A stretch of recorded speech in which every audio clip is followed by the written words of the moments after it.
Hello, everybody. Welcome to our Divergent Discussion. I'm Michelle Ridsdale and I'm the founder of Kaboose. We're a safe, inclusive online community for neurodivergent people to connect, learn, and find purpose. We're built by neurodivergent individuals for neurodivergent individuals. And I just wanted to remind everyone that we're recording this session today and sending out a copy to everyone. It's really helpful for listening back and hearing the story again, and also for those who haven't been able to join us live. We'll also have lots of time towards the end for questions, so feel free to pop your questions in the chat box and we can get to those at the end. I would like to introduce you to our guest in this Divergent Discussion, Anna Wolf, artist, storyteller, and late diagnosed ADHD. Anna is South African born. She is an award-winning musician known for her deeply emotive alternative sound. She began her musical journey early, signing her first record deal at just the age of 14. And she has since collaborated with global acclaimed artists. Anna's haunting vocals and raw storytelling have earned her multiple SAMA nominations and the prestigious Grand Prize at the Global Unsigned Only competition, judged by icons like Robert Smith from The Cure and Amy Mann. Beyond music, she appears in the film Forever Now alongside BAFTA and SAG award-winning actors. Diagnosed with ADHD later in life, Anna brings a powerful neurodivergent lens to her art, creating a space for others to feel seen, heard, and deeply understood, which is why we're so excited to have you here with our Divergent Discussion. And I know from when we spoke very early on, it was just such a privilege to hear your story and some of the amazing things you've been doing. So Thank you. welcome, Anna. Yeah, Michelle, thank you so much for having me. It's a pleasure. I thought we might just start with your life before your diagnosis and, kind of, did you suspect anything? I know when we were talking, I really enjoyed hearing your story pre-diagnosis. Yeah, I mean, I think first of all, I want to say like knowledge is power, right? So when I was diagnosed, the best way to describe it is I've always had a fascination with the movie The Truman Show. Oh, And that's what my life felt like, I naturally then went back in my mind to go, oh my gosh, these stories I've been telling myself for so many years just wasn't true. And so yeah. it was the learning and unlearning of that process, which has taken me months, years to dissect. And it's still very much an unraveling of. There were many signs, many Mm, signs. And one can say, I wish my parents would have known. I wish they were educated in a way that would have helped me connect my dots, but they only knew what they knew at the time, so, and it doesn't really help anyone to go back into regret, into wanting to change. So there were many signs starting definitely in the school years, primary school, remembering the feeling of barely scraping through very easy subjects. Well, that would be seemingly easy to the non-divergent person. Um, yeah, it was a very intense and very interesting journey of, um, to put it plain and simple, am I dumb or am I not? you mm. know? Yeah. Yeah, that must have been very difficult. I know for myself, similar feelings of just not really getting some things. And I think it's quite common in neurodivergent individuals to have that sort of mixed profile. And so sometimes it leads us to think, we're not good at something, but actually there's so many, things that we are good at in the hyper focus areas. So maybe tell us a little bit about your journey to diagnosis and what led you to actually go and find out what was really going on. I think it was the constant back and forth. of why am I not being able to execute on projects? Why is one very simple, mundane question, why does that need to be repeated to me two, three, four times? And even after I say, yes, I now understand, why do I go in almost a trauma state and almost a blank? And saying, yes, I understand, walking away with the knowing that I didn't. And that I started seeping more and more into a space where I was okay to flunk school, where I was Right. okay to be called the dumb one, the one that doesn't listen in class, and that's okay because there's no hope for you in any way, which was actually said to me directly in my face when I did. I left secondary school, and my principal said, "You're going to be doing homeschooling, right?" And I said, "Yes." And he said, "Well, congratulations, and we're going to miss you, but you're going to have to go around to all your subject teachers and sign you out subject for subject." And I remember going to the, I think it was like the art teacher for of all subjects, it was like the art teacher that said, oh, so you're leaving, you're going to be doing homeschooling. Oh, okay, yeah, I can kind of see that because you never listened in class anyway. And Oh I gosh. remember smiling but feeling very uneasy, trying to make excuses for that comment, trying to say maybe I understood it incorrectly.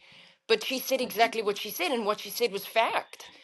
Mm. But at that time, when you tell a child that, we don't have the brain capacity to process that in a way that her intent was maybe pure. Maybe she was just a factual person. But for me, it Maybe. translated as, yeah, you're dumb, so homeschooling is maybe the best answer for you.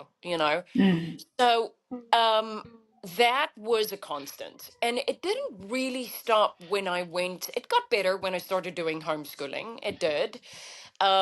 But I think the inner dialogue and the integration of what the sense of being in an environment where I myself was my biggest bully was still very much present, and Mm. that became like the foundation of where I built projects from, out of fear, Right. out of trauma, out of I remember constantly overcompensating for things, overcompensating in my art, in my songs, in my conversations. The theme of I need to be seen, see me, choose me was an ongoing theme for me. And jumping from one project to a next is of course a very common ADHD trait, the impulsivity of it all. And so it was a lot of that eventually got me to a point of going, something is wrong here. Something is Mm. different. Yeah, And right. this is the thing, what I loved about myself is that I was different, Yes, you and know? all of the different projects and all of the different things. It's And I exciting, was right? absolutely, and I was good at it. But why did it most of the time fail? Why Mm. did it most of the time not execute on my expectations? Um, and I knew there was something there that was not being shown to me. And look, in my case, my personality type is the kind of type to go and do research. I grew up in a household where I witnessed parents not being able to play the story all the way to the end. So what that taught me was I needed to play the story all the way to the end. And so I did. And I was like, okay, if why after all your boxes have been ticked, why do you still not execute on A, B, and C? Why is Mm. there still the need for the expectation needs to be met? Let's go. There's something here that you're not seeing. And that's where the journey started. So I Right. did talk therapy. I did I'm quite pro any kind of holistic treatment. So I went hypnosis, I went EMDR. Um I always get that wrong. Is it EMDR or Ah, EDMR? that's a good question. Yeah, that's where my EMDR, I think it is. my dyslexia likes to take Yes, over. same. Yes, But and yes, the acronyms. exactly, that was very powerful. That it's all to do with the eye rapid movement. So dealing specifically with trauma situations that happened in childhood, that was really impactful and really helped the brain rewire. Um, I did. I do go the holistic route again. What I mean by that is, I do open myself up quite a bit to the supernatural realm of strengthening my intuition and doing various practices and exercise to help me strengthen my intuition and let my choices be led by that. So after all of that, and I'm sure I'm missing a couple of other things that I did, um, after all of that, things did get better. There was more routine, there was more structure, um, but it wasn't in its full glory magnitude being shown to me yet. And that was evident in the projects I was starting and not being able to fully execute on them, and almost stopping out of fear. Just when I would get to the end of the project, I would bounce out of it and go to the next thing. And that really got to me because it was extremely confusing that my ideas were so good and my business plans were so good. But when it came to the actual execution, I'm out. And that, I think that was the catalyst. That was the Interesting. one that said, I want to go the medicated route. And I did choose to go that path, and Okay. it worked for me, and it's continued to work for me. And then it Amazing. resulted into my diagnosis. Yeah. Right. Amazing.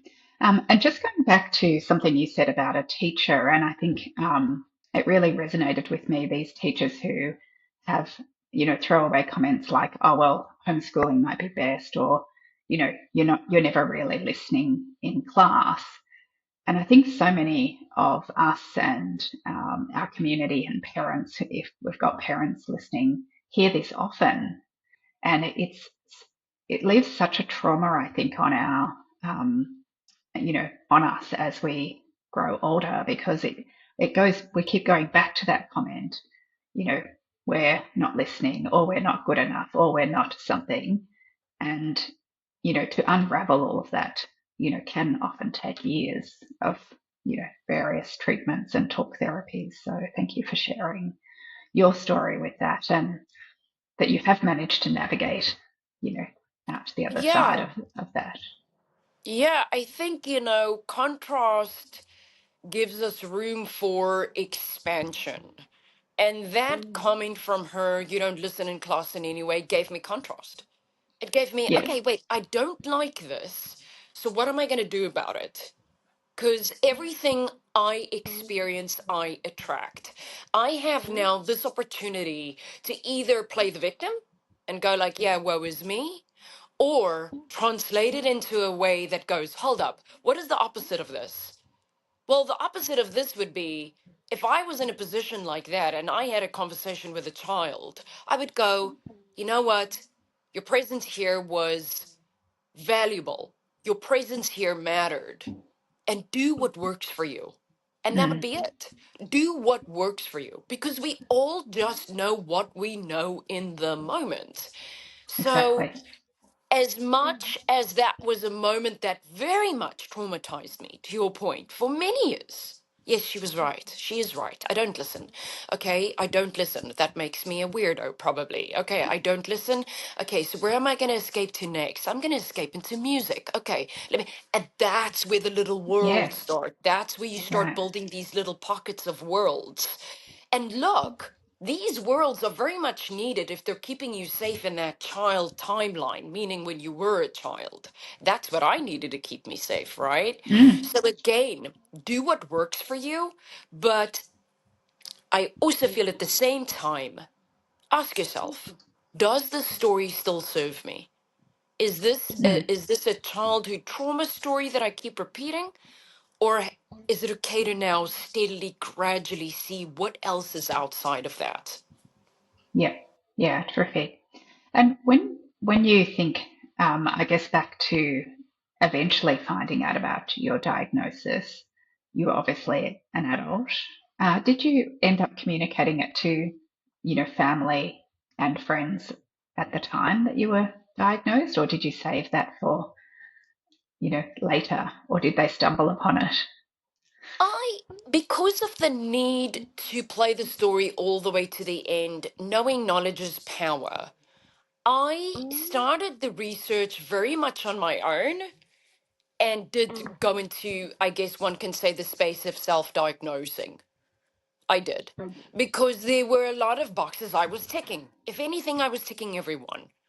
And Hmm. it wasn't out of a space of going deeply wanting to relate to something because I felt like I was different. It was genuinely me asking myself, okay, let's see what rings true with you and find Mm. comfort in that and not judge yourself for that. So when I did the self diagnose process, I did go to my family members and say, listen, I think I've ADHD. But this is the thing when we don't have knowledge surround a certain topic, our immediate response is, really? Are you sure? Mm. Mm. Maybe you're just very creative. Maybe you just have focus problems. And here, drink this vitamin because it helps with focusing, which I'm pro on, you know. Yep. But it wasn't as simple as that. By then, the brain was so wired in a way that it had pathways that stemmed, if you could probably take a photo of my brain, it would be the typical trauma ADHD brain, you know? Mm. So after many months, I did gradually start getting the, I want to say, verbal support of, yeah, it does sound like you have ADHD, That's great. which did of course um, land for me. And it's obviously a wonderful thing if you can be supported by your loved ones, and it must be a very tricky journey if they don't, Mm. um, because there's a lot of it's all in your head. Mm. There's a lot of, and as some of the ADHD, if someone goes, are you sure? Are you sure? You had a hectic week. Like maybe you're tired. Maybe like there's a lot of imposter syndrome that happens there. But if you can move past that and go, you know what? I Mm. know what my heart is ringing true here. I know what I need to do in order to elevate myself. I know what I'm capable of, and I know why I'm not reaching it. Let's go get a diagnosis. And Mm. that was it. That was the Mm. that was the final. And when you step into your truth, if you can get yourself to that place, if you can step into your truth and into your authenticity, no one can mess with that. Not even Mm. your closest family member who knows you really well. Yeah, I think your story is so inspirational, I think, to so many because I've had so many community members through Kaboose who tell us, that they haven't been able to share it with their family or their family don't really understand. And I think that does come from that sort of lack of knowledge, I guess, and not understanding what autism is or what ADHD is. And look, even for myself, when my son was diagnosed, 15 years ago now, it wasn't very common. People didn't really know what ADHD was other than in small young boys who may be climbing the walls. It wasn't well understood, I think, even back then. So it's great your family were able to be supportive of your diagnosis. What about in relationships? I know we had, when we met, you told me some stories about, people close to you. Um, have you had to rebuild or redefine relationships once you did get a diagnosis? And how did that go? Yeah, big time. Big time. The moment I was diagnosed, I started, it's going to sound very deep and very hoo-ha, but I That's okay. started, I'm waiting for the other story that we'll have later about the okay, hoo-ha. how weird do you want to get in this? When I was diagnosed, I started seeing things for everything that it was. I started seeing people close to me for who they were for the first time. I started going, understanding what does it mean to put up boundaries. I started seeing certain individuals in their light and in their own colors and dynamics in the best way. What I mean by that is seeing certain people in my life um, not so glittery and shiny anymore. You know, when we talk about that in a metaphor sense, or symbolically, it's like I am quite known. Well, like when I take interest in you, oh my gosh, I'm full in. Like I overshare, I trust like this. My intent is always very pure. I really do genuinely don't think of myself as someone who gaslights or that asks something when I'm actually asking this. I'm trying to like slither through the conversation. Um, and I think ever since my diagnosis, I've been in a space to have more grace and humility for myself. Therefore, I have more grace and humility for others. Therefore, they don't look so shiny and glittery anymore, meaning I'm not engaging with them out of passion. I'm not engaging with them out of impulsivity. I'm engaging in them now for who they are and for where they are at. So, what that does for me is it puts up a boundary so that their stuff doesn't become my stuff. And I'm not the empath now engaging in a narcissistic Mm-hmm. situation. So Mm. it's definitely given me space between others.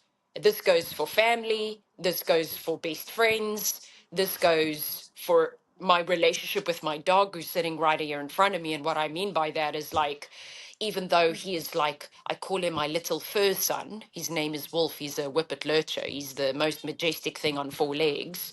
But what that does for me, that now seeing Wolf in his animalistic self, if something happens to him, god forbid, touch wood, I can separate myself from that. I can see him as an animal and there's not a need anymore to want to engage, and he is that attachment. Yeah, So yes, it I get it. definitely, it's a bit like a Rubik's cube where things Mm. are now being shown to me: blue, red, yellow, green. So that has helped me have better relationships, that has helped me listen more in relationships, which I was never good at. So when you listen more and you're more present, people Mm. open up more and you can just hold space for them. Mm. And it has helped me to be less judgmental on them because I'm not judging myself and I'm Mm. just in it. It's actually in fact strengthened the relationship between me and my mom even more so, you know, and her and I Yeah. are already very close. Mm. She would, in fact, after phone conversations, text me and say, "That was a really lovely conversation." Oh, that's so sweet. Yeah. Yeah. And I mean, Okay. stuff like that just makes me emotional because Yeah. So, yeah, I so do go, powerful. wow, like Mm. knowing, and I have to say this, like, you are not your story. Mm. You know, you are not your label. You aren't. Mm. Mm. What a It's lot of hard to people get get past wrong that though, right? is, yeah, what a lot of people get wrong is like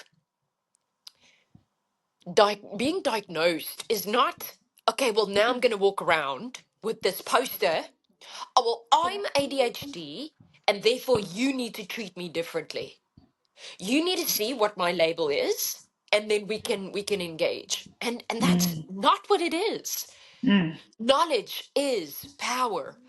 Mm. We have always had the pieces. Now we have the recipe. And Yeah. now we're acting from that place.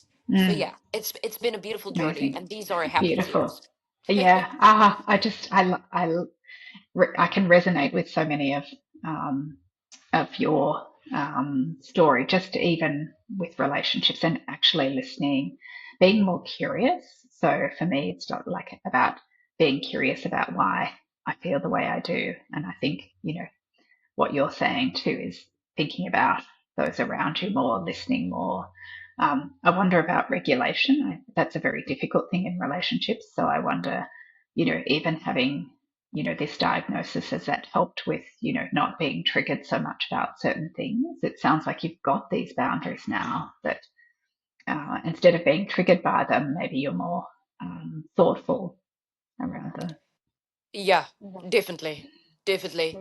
Um, Again, seeing things as they are, Yeah. seeing things as they are, and that gets strengthened for me, the being able to self-regulate and seeing things for what they are. I often need to ground myself, so what that means is taking a long walk with my dog Wolf in the park. That helps me a lot to quieten the mind, so that if something does happen during the day that triggers me or I feel judged, I feel it. I feel the judgment. It's almost like it's a visceral thing for me. And then I get like a bit like sad or angry or irritated, or what did you mean by that kind of thing? And then I go, it's okay, it's okay. And then I can just feel my chest just a little, just gently drop down, the shoulders drop down. So that helps. Meditation really helps for me with that. So yes, again, creating that space Mm, between, um and also the reminder, the deep reminder that how people respond to me has got nothing to do with me. That like whatever someone says to you, how they make, like, whatever their behavior is, it is a mere mirror of where they're at. That needs to be a mantra, I feel, for every single human being, mm, because that is mine. And it's yeah, it's genuinely a great been a answer. saving grace. It's amazing. You mentioned earlier your diagnosis maybe has helped your career or your business because you talked a lot at the start there about starting things and not finishing them. And I know when we spoke, you told me some of the great things that have happened since. Could you share with us some of the wins you've had since your diagnosis? Wow. What are you Oh, most proud of having achieved since the diagnosis? it's like a floodgate of abundance. It's so supernatural and miraculous. So let me, to paint a picture of what it is I do. Okay, so I guess the best way to say, yes, I'm an artist, I'm within the creative sector, but when you actually go and pinpoint all the different projects that I'd like to refer to them as projects, businesses that are running at the same time, I have a music academy that has 400 students running through it on a weekly basis. I have We Are Sound, which is known as the Anna Wolf Experience, and that's like a holistic workshop. Then I have the work that I do as an actress, that now and again just supernaturally falls on my lap. I'll get a script, and then I get to play an exciting and interesting character. And then, of course, I have the Wolf as Anna Wolf as the musician who releases the music and travels across the globe and performs. So Amazing. out of all of those, um, the strategic vision, the mission, the difference between a vision and a mission, the being reminded, what is the intention? Okay, you're great at all these things. Okay, you're an entrepreneur. You are what you know that you've always thought you were. Okay, but don't lose intention here. I think so before the diagnosis, if things don't happen as you want them to, then you start building new stories now of like, maybe you're just not good at fashion, or maybe you're just not, what gives you the right Mm, to? so Oh, and negative sorry, I self-talk. Mm, exactly. And then of course I have a podcast as well, which I yes. forgot about. Yes, but that was a conversation. I don't know if your stories are going to be interesting, but tell them, let's see what happens. I don't know. So then this new dialogue. So my point is, ever since the diagnosis, those stories are not there anymore. Now I can go, this is my creative cap.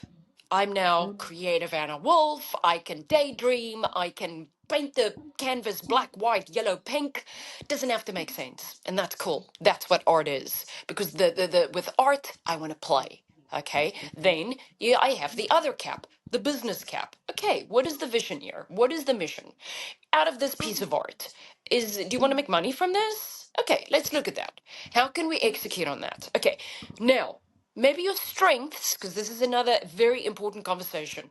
Maybe your strengths isn't finance. Maybe if you look at your schedule, you can't really fit in time to do financing as well.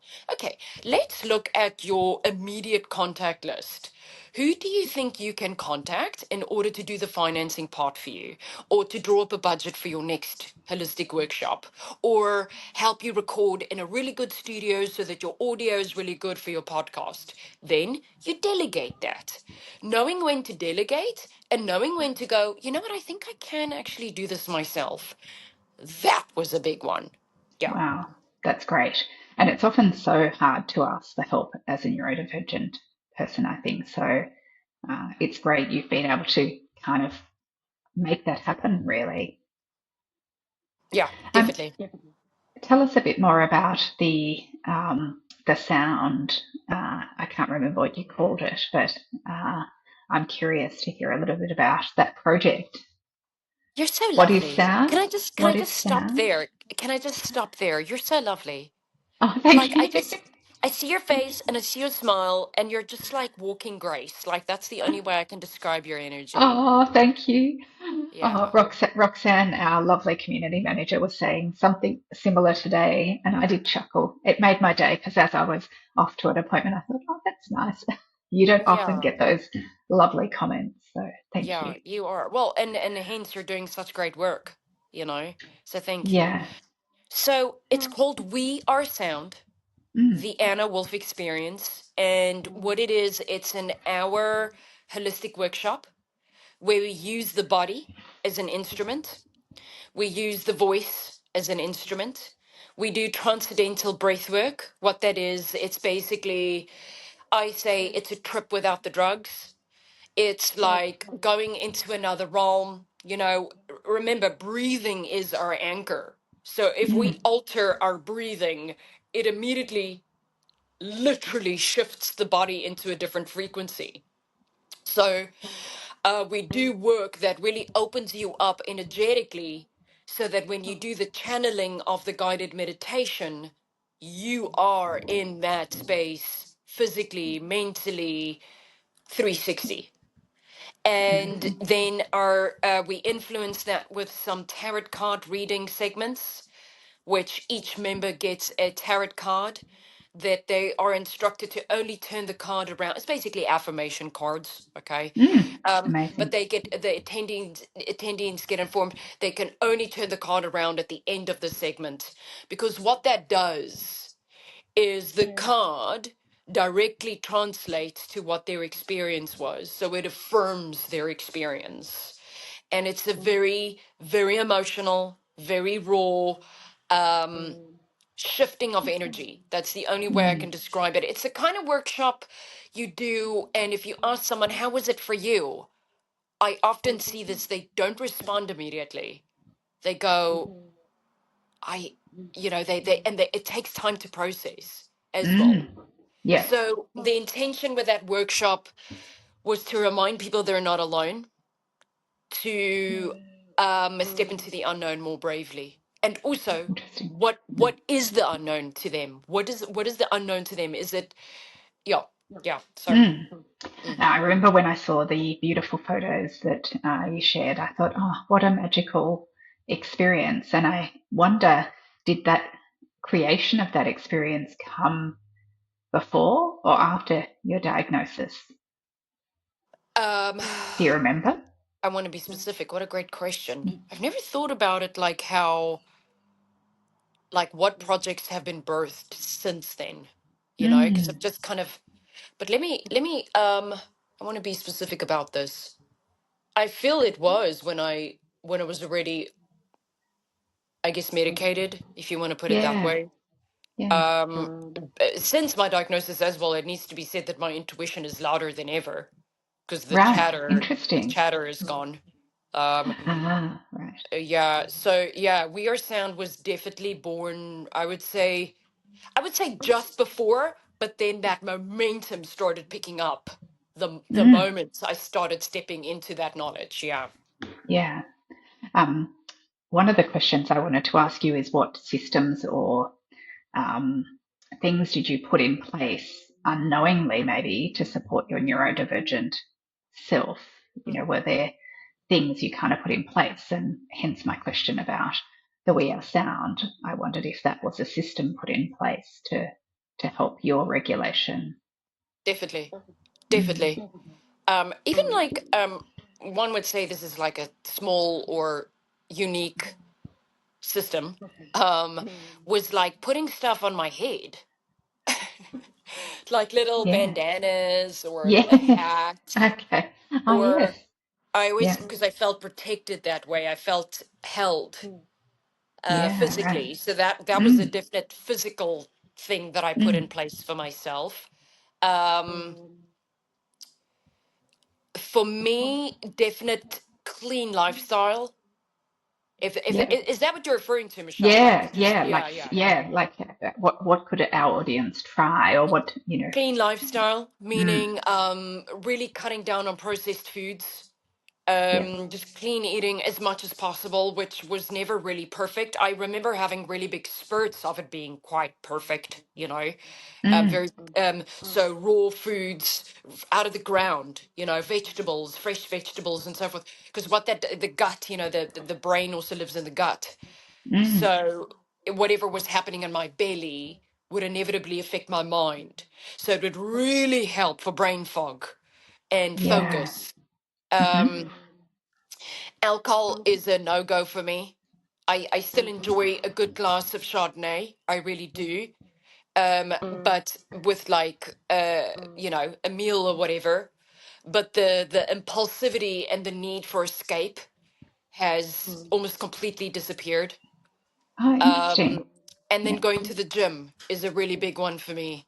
Yeah. Lifting weights, the mind to muscle connection has really helped me not, well, before the diagnosis, helped me get out of my mind, but then also just seeing how miraculous this body was. So that it being in the space of gratitude, and then being in that space of gratitude, it shifted my energy so much that if someone did say something that would usually trigger me, it would again create some distance. So there was a lot Mm. of things I was putting in place: gratitude Mm. lists, constant meditation, prayer, um, just phoning up people and being grateful for them and Mm. saying that to them and saying, "Hey, just checking in," like almost doing gratitude lists in that way from a text aspect. Yeah. Yeah. Interesting. I'm very curious about the gut health and how it affects neurodivergent individuals. I know from my own experience, having, gluten and some intolerances like that, but also my son growing up, every time he had something, you know, that maybe wasn't the greatest thing to have, whether it was an energy drink or one of those things, you could really, um, I think he could feel it, I could see it, and yeah, we've really been monitoring that kind of stuff.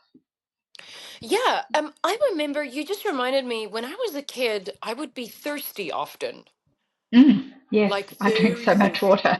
Yeah, same here. Very thirsty. So much so that I remember my sister would say, "But you're always thirsty," or like you always. And I was like, and again, something like that. And I mean, she was obviously not being mean, but it was obviously interesting to her that I kept drinking so much. But obviously, in that time, you would go, "Oh, there's something wrong with me because I'm thirsty all the time," you know. But actually, I had severe anxiety, severe PTSD as a child, just didn't know it. And also, whatever I ate would immediately respond to my emotion. I would either be nauseous or fidgety afterwards, or my blood pressure would spike quite drastically, and then it would drop quite drastically as well. Um, so the body was always dysregulated, always, always, always in dis-ease. I remember being sick very often as a child. Glandular fever was a common thing for me when I was a child, and that again gets sparked by a very low immune system. The body resisting what is happening, which is again growing up in a very traumatic household. So I was emotionally on a total roller coaster at all times, and the body just gradually started showing that to me. Mm. Before we go to the audience for questions, my last question is, what advice would you give our audience who have either discovered through self-diagnosis that they're ADHD or autistic ADHD, or they're trying to get a diagnosis to find out who they really are? What sort of advice would you give them as they embark or have just come through that journey? I think my answer will come from the latest response that I've actually gotten on my podcast. Mm, Um, which I'm going to use this time now to plug it. So it's Anna Wolf in the Cabin, and you yes, can good. watch it on YouTube and any other streaming podcast platform. But two of the things that I've gotten was I read a comment that said I'm also a late diagnosis, and the other one is I think I might also be. And for the late diagnosis one, I would say it's a constant learning and unlearning, and it will never stop. Just because we've now been diagnosed doesn't mean, okay, this is now it. No, if anything, your worth at continuing the journey of filling your mind with new questions, better questions. And my thing is always try your best to see things in context. So go do the research, and if this doctor or this therapist, if what they're saying doesn't resonate with you, keep searching, keep going, because eventually it will start forming a beautiful framework of various pointers that you can grab from at any time that you might need it. And then the other one, if you think you do, you might be ADD, ADHD, or whatever you think your diagnosis is. Um, First of all, be kind to yourself. Just take a breath. It's not so serious. Nothing serious is going on here. It's okay. There is help. There are answers. Oh boy, are there answers. And you're not crazy. You're not stupid. Okay. And what I said earlier, you have the pieces. You've just never had the recipe. So take your time in figuring it out, and whatever way that looks for you. Okay. And may that way be healthy. May it serve you. And may you be able to start playing your stories all the way to the end and start getting your answers from that new foundation. Mm, I love that. I love the analogy of having the ingredients but not the recipe, and now you have the recipe. I really love that a lot. Thank you, Anna. Now I'm going to throw to the audience because we did say we would like to make sure the audience had some time to ask questions. So if you have questions, pop them in the chat. I have one here from Carla. My question is about ADHD in women specifically. It's different than within men. And what do you think can help other women when they are on the waiting list? Should they find others diagnosed with ADHD who are women to feel a bit more seen and understood? Definitely. Definitely. I remember that being one of the most pivotal moments for me when I discovered a girl, this was years ago, online talking about her symptoms. I was like, oh my gosh, this is insane. I can't believe this woman. And she felt like my best friend. And I subscribed to all her channels and I would listen to her religiously.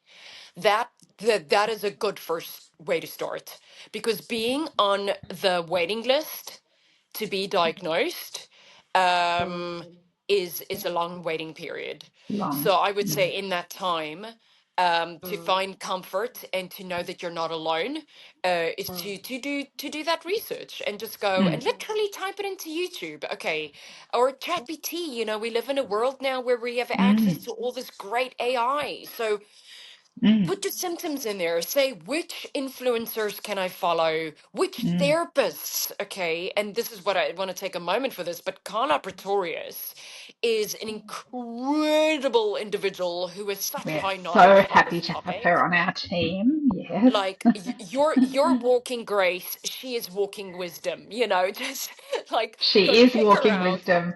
Yeah. Amazing, amazing, and comes from such a still, like, wise place that you can't Yes. help but feel tapped in when she starts talking.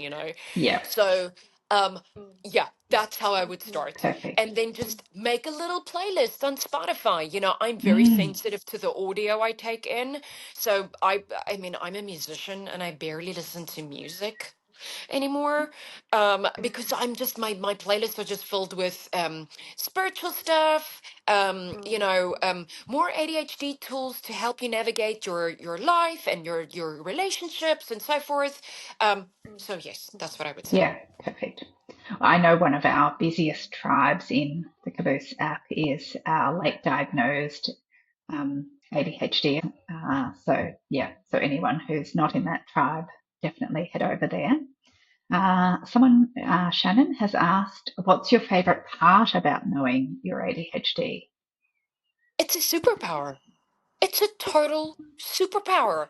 I'm like, oh my gosh, I'm smart. I've had a total moment like that. Like, oh my gosh, you're actually really smart. Okay, can I say that? Can I say that on here? Yes, you But can. you know what I'm saying? Like, yeah, Yes, that was my first especially moment. after that feeling of a feeling that you weren't smart in school. So Yeah, that's awesome. yeah, yeah. Yep. That was it. Just the whole experience. It's a superpower.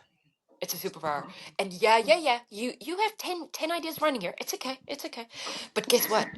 If I gave you an open schedule, guess what? You would actually be able to go systematically through all of that now, because you have found the knowledge, you have found what works for you, and you know when to delegate, and you know what boundaries are now, and you know what it is to ask for help, and you know that it's okay to ask for help, and it's just I stepped into a place of more grace for myself. Good God, no one Mm, can mess with that. yeah. And that in itself has been my vehicle to Mm. this conversation with you. Yeah, exactly. Yeah. I often think about that too now when I was confused about why I had so many tabs open. And, now I just actually, even today when I was sharing screens with someone, I said, don't judge me. I have a lot of tabs open and it's okay. I have a Yeah, lot going on and it's okay. Whereas yeah, before it would be like, oh, quickly, you don't want to have that many things going. yeah, yeah, yeah. Rox says, I'd love to know Anna. Anna mentioned the amount of time she'd never finish anything. I'm the same, and I feel it's fear of failure to finish, but also the ADHD of getting bored and moving on. Was it only medication that helped you push through that, or any kind of um, training that kind of helped with that? This is the thing. If you asked me 5 years ago what I thought of that question, Mm, I'd probably be the first one to say, do you want the option to go the medicine route? I'd probably say no. I would have probably said no. mm, Merely due to my understanding of medicine was very limited. And again, this is my journey. This is from my perspective, right? So that I think that definitely needs to be said. Like, if you feel, but I don't want to go the medicated route, I think there are different ways that one can implement not going that route. There mm, is, absolutely, there is. mm, But this is just the one I chose. So, um, going back to that, in the moments where and this was an often occurrence for me, where I would say out loud, I am bored, this isn't stimulating me. Yeah, they're a good artist, but I'm bored now, which classifies them as a not so good artist in the mm, context of watching a band, in the context of writing a song and not liking it because I think it's boring and vanilla. And I'd rather do something that evokes and stirs. What that did for me, okay, so if you do have moments like that, what that did for me is it created contrast once again. So what it does is I then am propelled, definitely, impulse into a different space where Mm. I then create something that does sit outside of the framework and does color outside of the out of the lines. So what it did for me in that time, and still does it for me, it's not gone. The feeling of, yeah, but if I am now medicated, do I lose that Mm. okayness to color outside of the box and be flowy? And my God, if anything, it's off the chart still. Mm. But what the brain is now doing is helping me structure it when I need it to be structured, and it helps me to keep it flowy when it needs to be flowy. But Mm. again, talking medicine separate, that would do it for me. So it did. It helped me Mm. expand. It That's on the whole boredom thing. If we're talking about the fear of not finishing stuff because you're scared it's going to fail, or is it really that good? Um, you have to remind yourself that that wasn't always your story. You Mm. know, if you take yourself back to when you were a child, you know, if you had an idea, you did it. If you wanted to play outside, you did it. You didn't go, well, it's raining. Mm. And it's 3 o'clock. I don't think I'm going to go play Mm. outside now. No, there was never any dialogue from one thing to the next. You just did it. You were in Mm. that childlike, play-like mode all the time. Mm. And the inner child is never lost. You know, we are adults now, but there's that inner child that is still very much present in our everyday choices. So what I'm trying to say is those stories that we are now telling ourselves by not finishing projects, those are new stories, which means I feel that you can rewire them in whatever Mm. way that looks for you. So if you can go, you know what, I'm having that fearful thought, I'm stepping into this project, I'm not finishing the script, I'm not finishing the novel that I'm writing because of these and these reasons. In that moment, I used to then remind myself, it is okay, nothing serious is going on here. And the only reason why you're fearful is because this story, this dialogue that you've told yourself was born out of a place that doesn't serve you anymore. It Mm. doesn't serve you anymore. You know, they're not wanting to go into the room because you were afraid of what you were going to hear or see. That doesn't serve you anymore. The wanting not to step into your true alignment, it doesn't Mm. serve you anymore. It Mm. used to. Because by going into that door, you know it would be unsafe. But it's okay. You don't even have to look at that door anymore. You can Mm. close that door Choice. and walk away Mm. from it. It's a Mm. choice. Mm. So, but be kind to yourself and be patient because I'm a very impatient person. It's gotten much better. Be patient with yourself. Try your best to separate yourself from that fear, from that story, and try your best just to incrementally, just baby steps, just start moving Mm. past it. You Mm. don't have to you don't have to save or rescue or keep yourself safe anymore. It's okay. You're Mm. safe. Mm. Um, Another question here. What was the process of accepting that medication was perhaps the right choice for you? One of our audience members is in that space and, yeah, would, but has a fear of trying medication. Yeah, just like I did. Mm. Again, my fear stemmed from just lack of knowledge. Mm. Um, drugs for me is like it's got such a bad rep. Mm. When you go on social media, the algorithm also starts feeding you whatever you Googled 5 minutes ago or whatever you Mm-hmm. spoke about 5 minutes ago with Mm. someone. Mm-hmm. So social starts sending you stuff to affirm the fact that you need to be scared of this, you know? Um, so I would say do your research, do what works for you, be kind to yourself. Don't box yourself too quickly. This is what I'm Mm. being shown so many times. Your life, my life, I've always seen it one way. And what's steadily being shown to me is hold up. I know you want this, but there's actually all of this that you're not seeing. Mm. And that's the unknown. Yeah. So, getting in contact with your local doctor, therapist, maybe do the research to see, Mm. to get a therapist that does specialize in it And then again, don't make your call there yet. You know, make a Mm, list maybe and go, okay, what are the pros and cons here? And if I do go on this journey and it doesn't work for me, is it okay to stop and then go back? Like you're honor yourself by doing the research. You're worth it. Like mm, if you were a parent to a child, what do you do if you see your child sick? Well, you would do the research. You know, you would phone the local doctor. If they give you a diagnosis you don't like and your intuition is saying, I need a second opinion on this, go. You're mm, worth at doing the research. mm. That's how I would I answer think, that. Yes.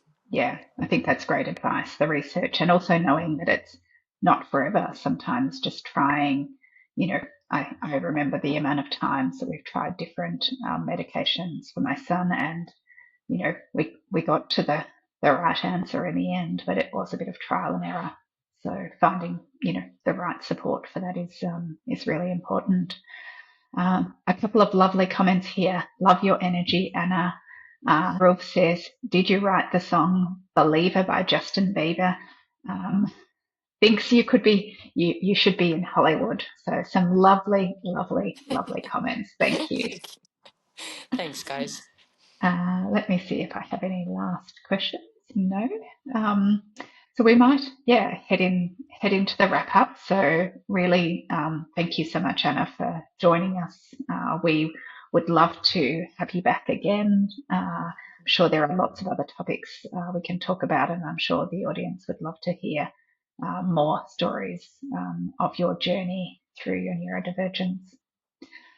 Just a reminder to everyone, we do have a couple of other divergent discussions coming up. One with Carla, who Anna mentioned just earlier, which is around PDA, pathological demand avoidance, or persistent drive for autonomy, as we like to call it in the neuroaffirming community. We also have parenting autistic kids while being autistic with Madeline, and we've got neurodivergent Lou coming along to talk all things about friendships, plus lots of more going on behind the scenes. Thank you to our rock star Roxanne. You can get those tickets through Humanitix. You can see the links in the app or on our website. So thank you all for joining us, and we look forward to seeing you all again very soon. Daruf says he has a question. We still have time if you have one last question, but then we will be stopping. So if you have a quick question, Daruf, I'll wait a couple of seconds. The question is above. How do you deal with the fact there is a probability you could be misdiagnosed? For example, the doctor tells you you have ADHD and you don't have it, or it could be masked behind some other disorder. Yeah, what a great question, Rudolph. That was a definite worry, especially when my family members were like, "Really? Are you sure?" Again, maybe you're just creative. That did was a thought for me. I was like, yeah, maybe you should just get off this whole thing about ADHD. And also, I'm not very pro labels. I'm not, I'm this, I'm that. I don't live my life that way. I'm a human being doing this thing called life. So that in itself was a definite influence. Um, Again, I think that goes back to my previous answer, doing the research. And again, not doing it within your algorithm feed, like talking to other people. Like sometimes it also helps, like Googling the opposite of what you usually believe in, you know, or what you've known to be true. um, that would also help because that helps the algorithm not feed you stuff to enhance your story that you're telling already. I think that we live in a world now where um, our own truth gets fed to us the whole time. So we lose context and we lose a lot of opportunities to expand within other facets. So again, researching. but Mm. trying to research it from both sides. How did I then eventually come to the, oh, okay, I can confidently stand in that label? It was three, three different, one therapist, one doctor, and one what do you call them?